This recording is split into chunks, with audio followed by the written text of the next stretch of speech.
Olá pessoal, eu estou aqui hoje para dar umas dicas sobre a preparação para a primeira perícia ou para as perícias iniciais.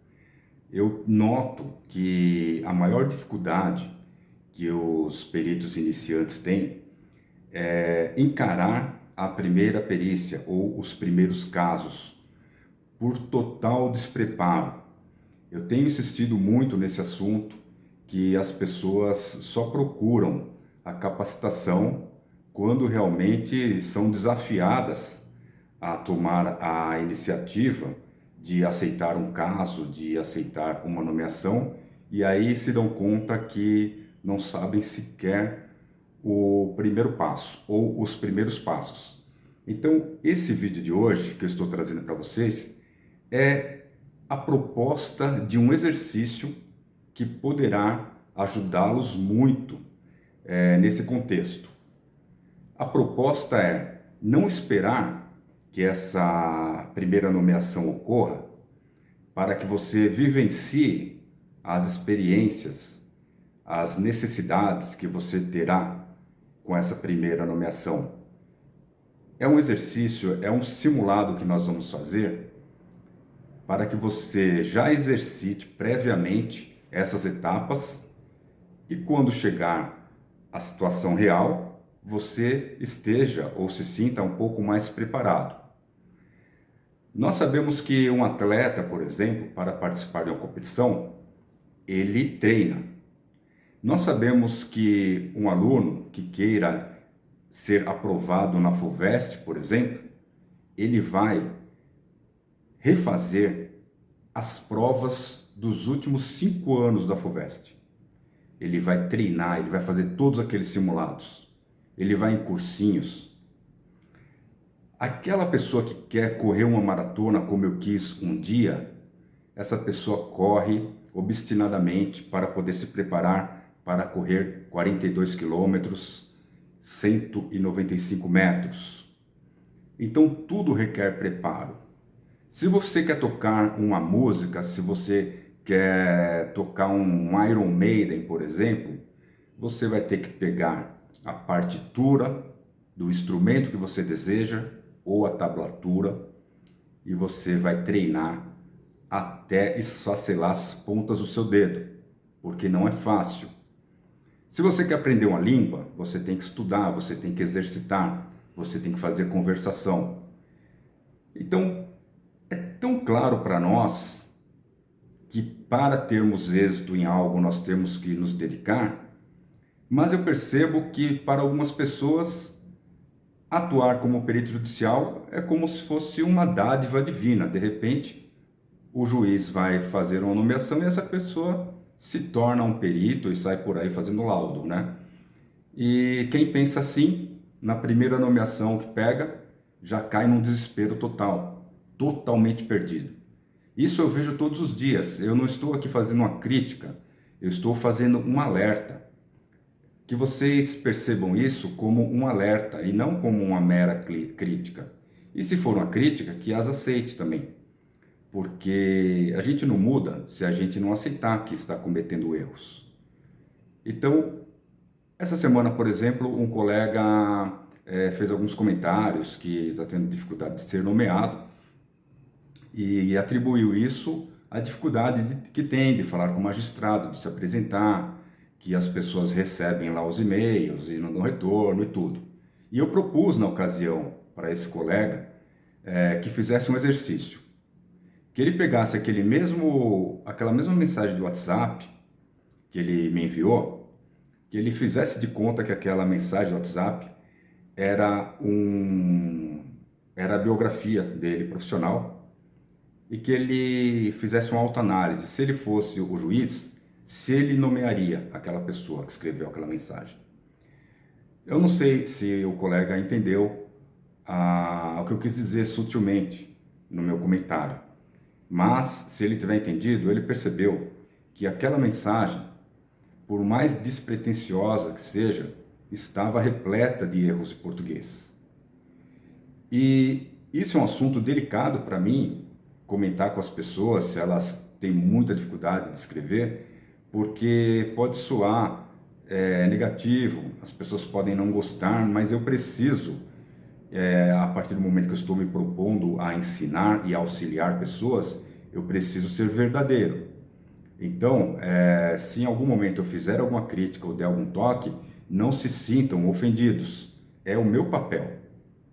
Então, eu li naquela mensagem diversos erros e já percebi assim, olha, não é culpa do magistrado ou dos funcionários que não estão permitindo acesso ao magistrado.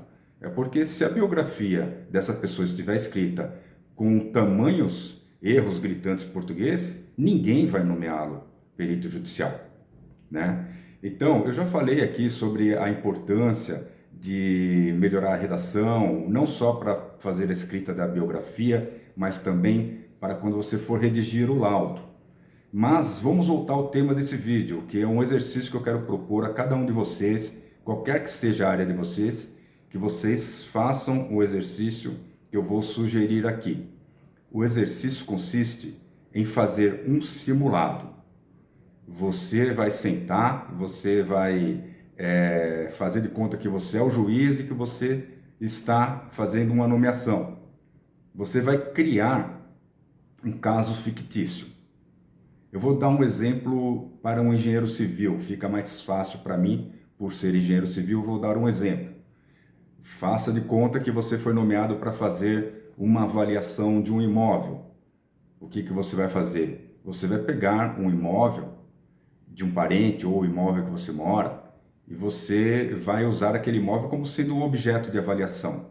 E aí você vai começar a desenvolver esse trabalho.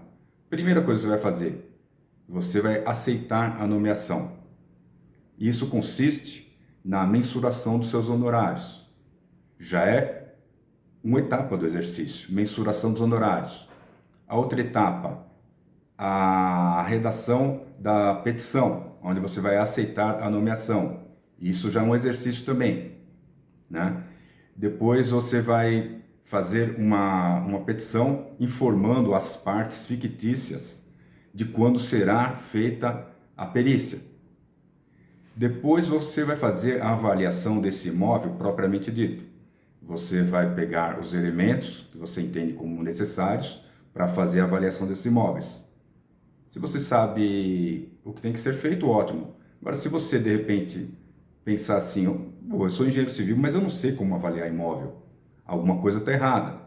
Você não está capacitado para avaliar o imóvel, porque para avaliar imóvel, você precisa conhecer a metodologia. Então você vai ver que metodologia você vai aplicar, você vai fazer a avaliação do imóvel. Dependendo da metodologia, você vai fazer algum ajuste, você vai utilizar inferência estatística. Você vai criar um relatório fotográfico, vai tirar fotos do imóvel, fazer um relatório fotográfico, fazer o laudo.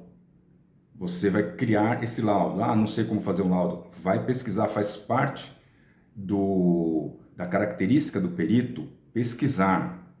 E quando eu falo pesquisar, não é só perguntar para quem sabe, para quem está mais fácil. Você pode pesquisar em livros, em publicações, na internet, onde quer que seja.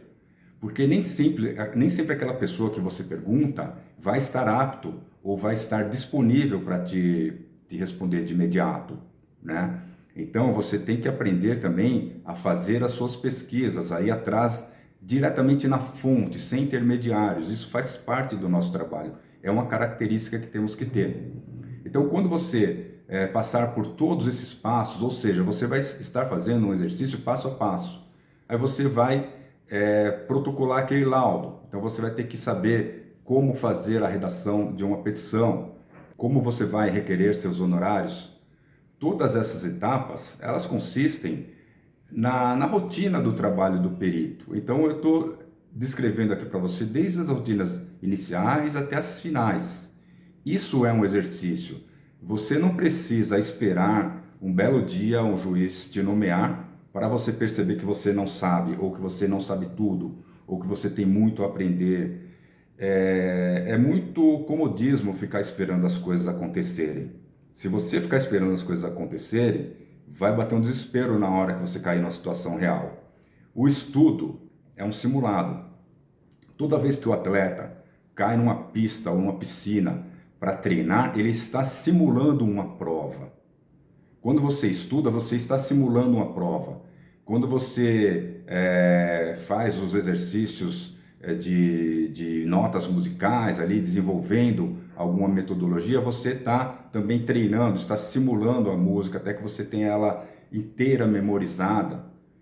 Então, não dá para acreditar na sorte. E tem aquele ditado assim, treino é treino, jogo é jogo, né? Se você, por exemplo, é musicista, como recentemente eu tive uma live aí com a nossa colega Edmara Musso, e aí depois surgiu um caso aí na imprensa de uma suposta fraude, de um plágio. Então já passei para Edmara, falei, Edmara, acho que você poderia usar isso como um exercício, pesquisar essas duas músicas, uma é de uma cantora inglesa e um músico brasileiro, pesquisar, ver se realmente tem um nexo causal, essa expectativa de fraude aí que levantaram, né? Isso é um exercício para uma área de quem atua na música, por exemplo. Se você é dentista, você pode fazer uma simulação de uma ação em que houve um problema ali no tratamento ortodôntico, por exemplo. Aí você vai pegar um paciente que você tenha, ou um caso de um amigo, você vai pegar lá radiografias, prontuário, moldes, fotografias, e aí você pode simular uma situação real e fazer todas essas etapas, mensuração de honorários, petição de aceitação, petição para agendamento de vistoria ou de exame, se for o caso da saúde, e por aí vai.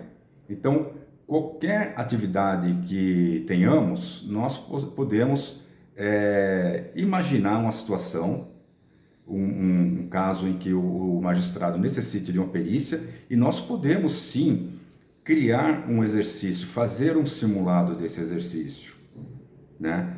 E aí isso vai nos despertar um autoconhecimento. Vamos conhecer o que nós sabemos e vamos identificar o que nós não sabemos. E vamos trabalhar no que nós não sabemos. Ah, não sei fazer uma petição? Vou procurar alguém que me dê um toque de como fazer uma petição. Eu não sei avaliar imóveis, não conheço a metodologia, vou ter então que me capacitar para isso. E por aí vai. Então o exercício é simples, consiste em simular um caso real. Não é perda de tempo fazer esse exercício. Esse exercício, ele pode te ajudar muito, ele vai tirar daquela situação desconfortável, de sufoco, de ser nomeado e não saber os passos básicos, né? E isso vai ser de grande valia se vocês seguirem essa dica que eu estou dando aqui. É uma dica simples, mas eu acredito que é um exercício muito válido que vai ajudar a cada um de vocês. E além disso, quando vocês forem elaborar o laudo pericial, surgirão outras dúvidas. Como que é o formato desse laudo, que linguagem que eu vou utilizar? Você vai perceber dificuldades em colocar as suas palavras, os seus pensamentos no papel. Isso é uma dificuldade muito natural, mas você tem que perceber, você tem que experienciar isso. Não adianta o Roberto contar e você não experienciar, porque na hora que isso for uma situação real, você vai ter que saber lidar com isso. Nem sempre você vai ter alguém do seu lado para te ajudar, ou essa pessoa que você conta, de repente, não estará disponível para você. Então não perca a oportunidade de se capacitar previamente. É isso que tem que ser feito, essa que é a dica. Vamos treinar, vamos estudar, vamos nos capacitar, vamos fazer um simulado. Depois, cada um de vocês que fizerem esse simulado, gostaria que deixassem os comentários aqui embaixo, dizendo como que foi o desenvolvimento desse simulado, o que você aprendeu, o que você não aprendeu, e se a experiência foi positiva. Tá bom, pessoal? Era isso que eu queria passar por aqui hoje. Deixo aí para vocês o desejo de muito sucesso, de muitas nomeações. Agradeço pelo prestígio do canal. Agradeço também por toda a participação que vocês têm em todas as redes sociais, isso me motiva muito. E aguardo vocês no próximo vídeo.